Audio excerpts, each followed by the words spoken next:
Hey, my name is Jerry Swafford, and I want to give a quick day one recap of The Game Has Changed, which is a live virtual event with Tony Robbins and Dean Graziosi. Dean Graziosi is the guy that really is the one putting on the event, but Tony Robbins spoke for at least an hour and a half or so today, and he's going to be speaking again on the third day of the event. So I want to talk a little bit about it.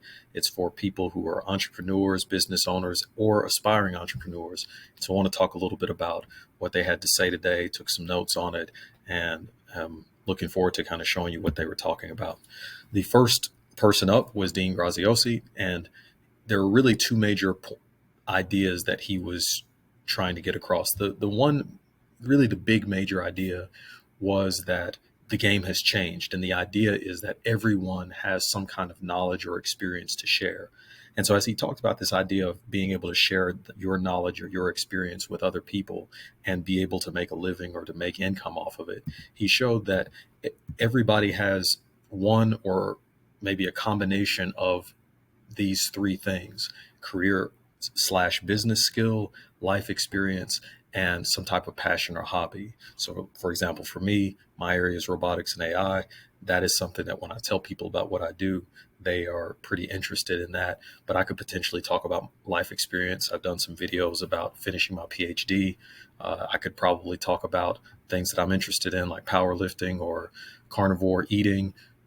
And so, any of those specific areas, you can actually teach people what you know about it and be able to make a living or make a small side income as well. And so, because there are a lot of tools that have developed in AI and other ways, social media, the advance of the internet over the last 20 years, it's never been easier to be able to monetize the knowledge that's in your head. And this was the thing that Dean and Tony Robbins were really trying to get at today.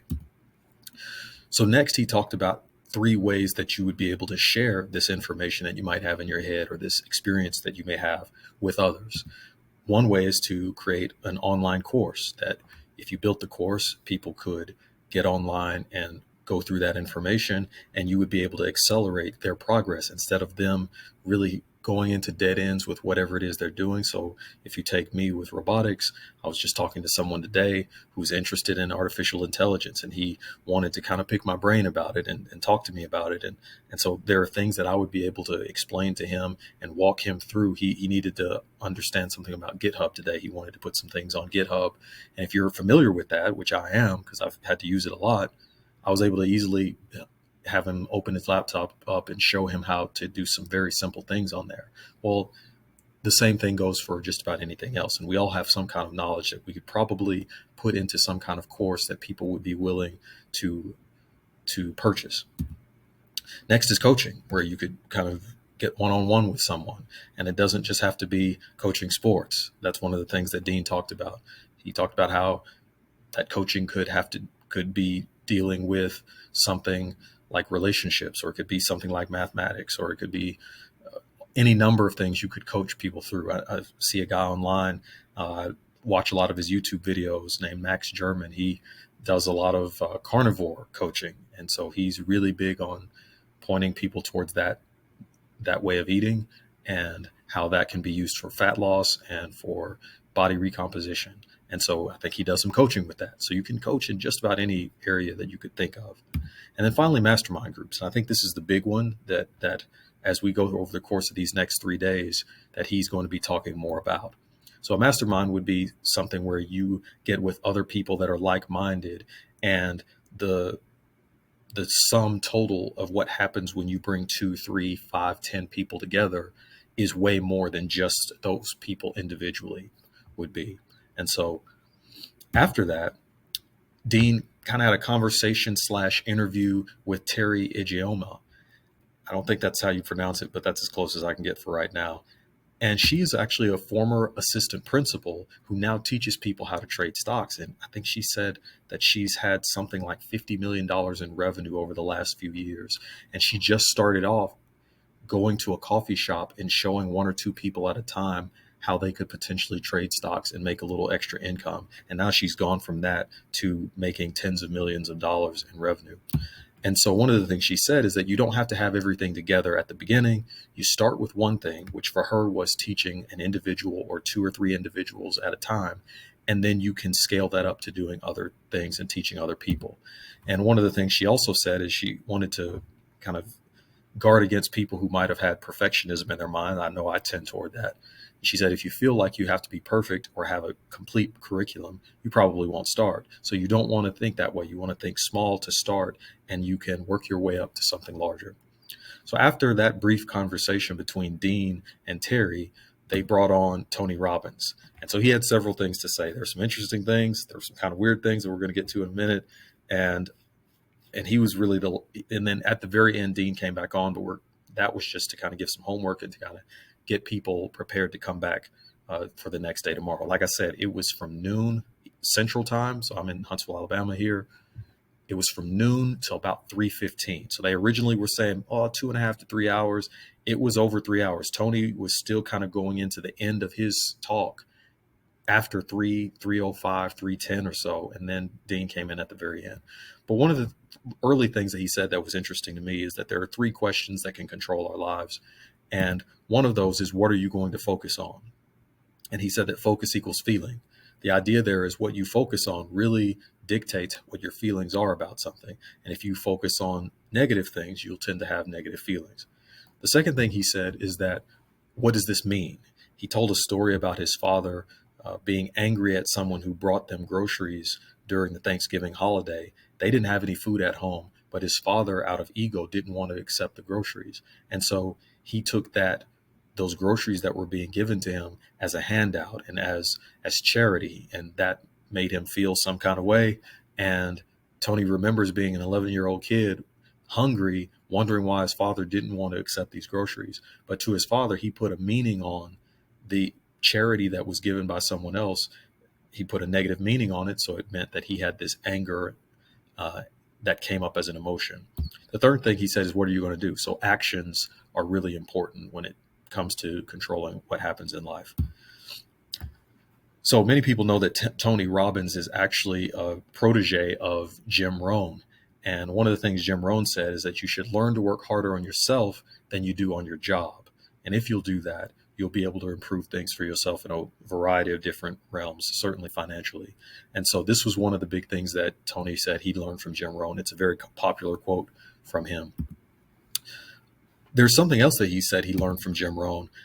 He said at one point, he asked Jim, well, what did my fathers, because Tony ended up having 3 stepfathers after his biological father left their family. And all of them, those men were broke, didn't have much money. His teachers were very similar. And one of the things he asked Mr. Rohn was, well, what did my teachers and my fathers do that was so wrong that made them broke? And why is it that I can look over at this hedge fund guy over there and he's making hundreds or thousands of times what my dads or my teachers made? And the thing that Jim Rohn said that really resonated with Tony was, all people are equal as souls, but all people are not equal in the marketplace. That hedge fund guy is providing a great deal more value in the marketplace than that teacher or that your fathers did, frankly. And so that's an important point when we're thinking about trying to improve things financially, trying to start business. We want to be seeking to create value for other people. And so that's one of the things he said. Add more value, do more than anyone else. And if you will do that, you won't have to worry about your business doing well or you making enough revenue or money. I want to point out that Tony Robbins has this book, Money Master the Game. I believe that's I've probably read 2 or 3 of his books that I can remember. And this was one of the ones he mentioned a couple of times. And there are some of those stories about his father, if I remember correctly, are in that book. And so I'll have a link in the description below. If you're interested in getting that book and you want to support the channel, you can use the Amazon link that's in the description. He talked about finding breakthroughs later on, and he said he had a couple of quotes. Complexity is the enemy of execution. So sometimes if things are really complex and you don't understand them, it's very easy to not execute. But if you have something that can be simplified and you understand it, it's easier to do the things you need to do. Then he said that a breakthrough is a moment in time when everything changes, when the impossible becomes possible. And so he is very big on creating atmospheres to help people find breakthroughs. And he's known for doing 8 to 10 hours of live events in a day and then doing that 2 or 3 days in a row. And so the third thing he said in this section was that push motivation, basically having other people push you towards something, generally wears out. Having willpower where you have to push yourself to do something is going to wear out. But if you are drawn to something, if you are being pulled toward it, then that is something that doesn't wear out. And we should be seeking to connect breakthroughs to something in us that is drawing us to a certain outcome. So he said that there are 3 keys to a breakthrough, and he gave them in reverse because this is generally how people actually do it. And what he says is that it should actually be in the opposite order. So he says most people will look for a strategy first, then they'll seek to change their story, then they'll seek to shift their state. But it should actually be reversed. You should start with shifting your state, then changing the story that you're telling yourself, and then looking for strategy. So strategy should come after your story, and then that should come after your state, is what he was suggesting. And so he began to talk a lot about state, and really towards the end, it started getting a little weird for me, at least, where he was throughout, even as he's coming on, he's clapping, he's really bringing a lot of energy to this online event. And there are people on Zoom, so you can also kind of from time to time see those people being put on the screen, and they're excited, of course. And again, I wasn't watching on Zoom, I was watching on YouTube, but I would not have been one of those people that's getting up and clapping and doing all of that thing. I'm really there for the information. And so I'm here to try to bring this to you in 15 to 20 minutes so that you don't have to listen to the 3 hour and 15-minute thing. I'm going to condense that down for you here. One of the things he did was he gave this slide where he said being in a power pose with your chest out and your shoulders back can actually increase testosterone, decrease the stress hormone called cortisol, and increase your risk tolerance. And so you can change your state with your physiology. If you're slouched over, if your shoulders are kind of hunched over, versus putting yourself in a physiologically more confident position, you will actually mentally be more confident. He's very big on this stuff with state. So towards the end, he talked about creating your vision. He gave several steps to do that. And so he said, come up with 2 goals that you want to achieve in the next 6 to 12 months, one personal and one professional. And after coming up with those 2 goals, really trying to connect them to why you want to do them, why you must do them, why are they a must for you? Then he said, think about what's kept you from changing in the past to be able to achieve these things that you want to do. 4th, he said, now think about what needs to change at this moment. And then 5th, he said, figure out 2 action steps that you can take, one small one, and then one that's really large and transformative that would give you momentum, and then commit to doing those things. And so he's very big on execution and really doing something that's big that will move the needle in the direction of where you want to go. So we got towards the end and it started getting weird. And when you're talking about anything where people need to change, one of the things I said, I spoke at a congregation back in March, and it was a series on faith. And I was telling them that really any problem that you come across is going to boil down to an issue with what you believe, what your faith is in that thing, whether that's spiritual or whether that's something that's not necessarily a spiritual. And so when it comes to this, if you're really going to transform people, you really have to help them change the way they think, change the things they believe in. And so it started getting weird at the end for me for a couple of reasons. First of all, he told everybody to stand up. He began to talk about how you can connect your breathing to your heart beat, I guess. I was a little distracted. I was kind of doing some other things. Because once he started getting into that and wasn't talking about business stuff, I was kind of saying, okay. He got the people to stand up and put their hands on their heart, close their eyes. And so you saw these people on Zoom doing this. And he told them to feel a moment that they were grateful to the universe for. Now, sometimes he would say, feel a moment that you're grateful to God or the universe. Because sometimes these guys do this where they say, well, if it's God, if you believe in God or if you believe in the universe, and I guess that's to try to appease everybody. As a Christian, there is no being grateful to the universe. God made the universe. It's not that the universe is on the same level as God. But for the atheists out there, they would prefer that kind of language, I guess. So you have to cater to everybody, I guess, is what he said, even though he quoted from the Bible a couple of instances. But when it comes down to it, sometimes the people will say something like this. And so he was telling people to be grateful to the universe for these things. Then he said, grab a moment that you were proud of or excited about. And if you look at this woman in the top right corner, you could see her reaching out and grabbing, because this is what he's telling them to do. And so he's telling them to hold their hands on their heart and grab for a moment that you were proud of or excited about. And you see these people smiling and their eyes are closed and they're really trying to get into this really kind of spiritual type thing, but not religious. It got a little weird. So that was really the bulk of day one of the event. I do want to say something again, I know that a lot of people that might be listening to this or watching this are people of faith like myself. And so I do want to say that if you are unfamiliar with Tony Robbins or Dean Graziosi, there is going to be some language here and there. I thought overall, compared to what my understanding of what Tony Robbins specifically is, he often uses quite a lot of foul language, honestly. And it brought to mind something that I often hear Myron Golden say, which is you just shouldn't do that.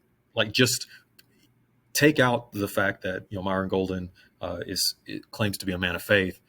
One of the things he points out is just whether you're a person of faith or not, you should just really stop using profanity and negative words in your marketing and in your speech. But this is certainly not something that Dean and Tony particularly subscribe to. So if that is something that really affects you, I would say, if you're wanting to know how much, it wasn't blankety blank blank blank all the time. But I would say, if you asked me if there were more than 10 words from Tony, I would say probably yes.